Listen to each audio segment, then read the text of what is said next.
Welcome to another B2 First ESL Lounge reading lesson video. Today we will be reading 4 reviews of a prize-winning novel to see how different critics can have very different opinions about the same book. Let's begin with some vocabulary. Conflicting. Differing or opposing, unable to exist together. Contemplative. Involving long and quiet thought. Discerning. Showing good judgment, especially about style and quality. Evocative, making you remember or imagine something pleasant. Facade, the front of a building, a false appearance. Inherently, in a way that exists as a natural or basic part of something. Linear, progressing from one stage to another in a single series of steps. Straightforward. Meandering. Moving slowly in no particular direction or with no clear purpose.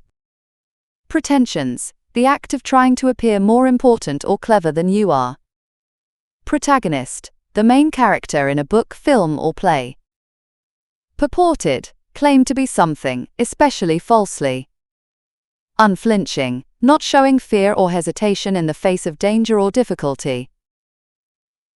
Great, now you know the key words, let's read the texts. You are going to read 4 reviews from book critics. Read them carefully to understand each critic's opinion and evaluation. Afterwards, you will answer 10 questions to check your understanding of each critic's viewpoint. Okay, let's start with text A. Liam O'Connell, The Silent Tide is a formidable work of literary fiction, a novel constructed with the precision of a master watchmaker. Every sentence is polished to a mirror shine, and the intricate looping structure, which mirrors the circular nature of memory, is a technical marvel. The author's intellectual grasp of her themes is undeniable. However, this very perfection is, to my mind, the book's central flaw. The characters feel less like authentic human beings, and more like carefully assembled components in the author's grand, intellectual design. They speak in prose that is always elegant but never truly feels real, and their actions serve the intricate plot rather than their own believable motivations. I left the novel marveling at its sheer cleverness and artistry, yet I felt entirely disconnected from the human drama it purported to portray. It is a stunning intellectual exercise, but a hollow emotional one. End of text A. Let's continue. Sarah Reed. I must confess, I found The Silent Tide an exercise in profound frustration. The central premise, a historian uncovering a hidden family secret, is inherently compelling, but the author seems determined to obstruct the reader's enjoyment at every turn. The narrative momentum is continually halted by lengthy, meandering passages of philosophical reflection that feel self-indulgent. Just as a piece of the mystery is revealed, we are pulled away for a 5-page description of a teacup or a chapter on architectural theory. While I appreciate the ambition, the novel ultimately collapses under the weight of its own pretensions. It is a book that seems to be written more for the approval of other literary authors than for the engagement of an actual reader. It sacrifices a potentially thrilling story for a display of intellectual superiority. End of text B. Let's continue. David Carter. It is rare to encounter a novel that trusts its readers as much as The Silent Tide does. The author refuses to provide easy answers or a straightforward, linear narrative, which many modern readers have come to expect. Instead, she presents fragments of memory, conflicting accounts, and subtle clues, demanding that the reader act as a detective, piecing together the truth alongside the protagonist. The leisurely pacing is not a weakness, it is essential to the book's immersive, contemplative mood. This is a novel that rewards patience and careful, repeated reading. The characters are complex and often difficult, but their psychological portraits are rendered with a stark, unflinching honesty that I found incredibly brave and affecting. It is a challenging read, certainly, but the emotional and intellectual payoff for those who persevere is immense. End of text C. Let's continue. Maria Garcia. What truly elevates The Silent Tide is its powerful and evocative sense of place. The decaying coastal town, where the story unfolds, is described with such sensory richness that it becomes the novel's most compelling character in its own right.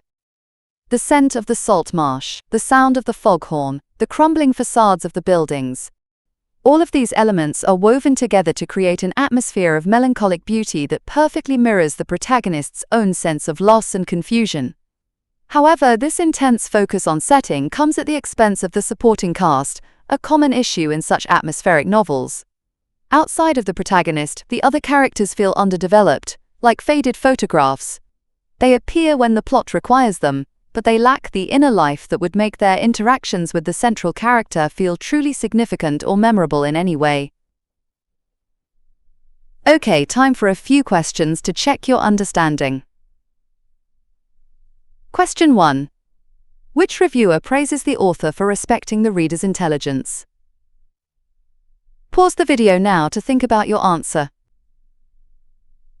The correct answer is C. David Carter. The text says it is rare to find a novel that trusts its readers as much as The Silent Tide does. Question 2. Which reviewer criticizes the supporting characters for being one-dimensional? Pause the video now to think about your answer.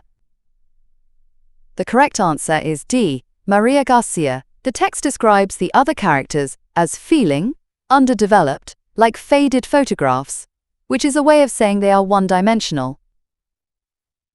Question 3. Which reviewer accuses the author of showing off their intellect rather than telling a good story? Pause the video now to think about your answer. The correct answer is B. Sarah Reed. The text says the novel sacrifices a potentially thrilling story for a display of intellectual superiority, which means showing off her intellect. Question 4. Which reviewer believes the characters' actions are driven by the demands of the plot? Pause the video now to think about your answer. The correct answer is A. Liam O'Connell.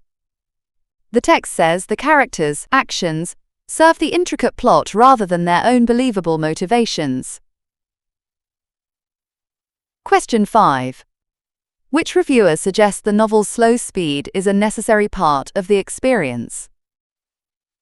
Pause the video now to think about your answer.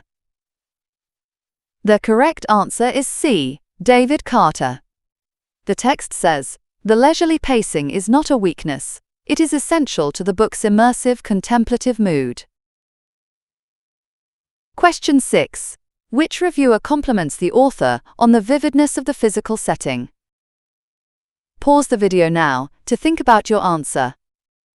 The correct answer is D. Maria Garcia. The text says the town is described with such sensory richness that it becomes the novel's most compelling character. Question 7. Which reviewer describes the experience of reading the book as an active, investigative process? Pause the video now to think about your answer. The correct answer is C. David Carter. The text says the author demands that the reader act as a detective, piecing together the truth, which is an investigative process. Question 8. Which reviewer feels that the novel fails to create a convincing emotional connection with the reader? Pause the video now to think about your answer. The correct answer is A. Liam O'Connell. The text says the reviewer felt entirely disconnected from the human drama it purported to portray. Question 9. Which reviewer expresses annoyance at the story being frequently interrupted? Pause the video now to think about your answer. The correct answer is B. Sarah Reed. The text says the narrative momentum is continually halted by lengthy, meandering passages. Question 10. Which reviewer offers a positive interpretation of the novel's challenging and unconventional nature? Pause the video now to think about your answer. The correct answer is C. David Carter. The text describes it as a challenging read, but says the emotional and intellectual payoff for those who persevere is immense. Let's quickly summarize the lesson. On this screen, you can review the main points of the text and the key vocabulary. Finally, here are a few discussion questions. Feel free to share your thoughts in the comments below. Thanks for watching this ESL Lounge video. Don't forget to subscribe for more lessons, and we'll see you in the next one.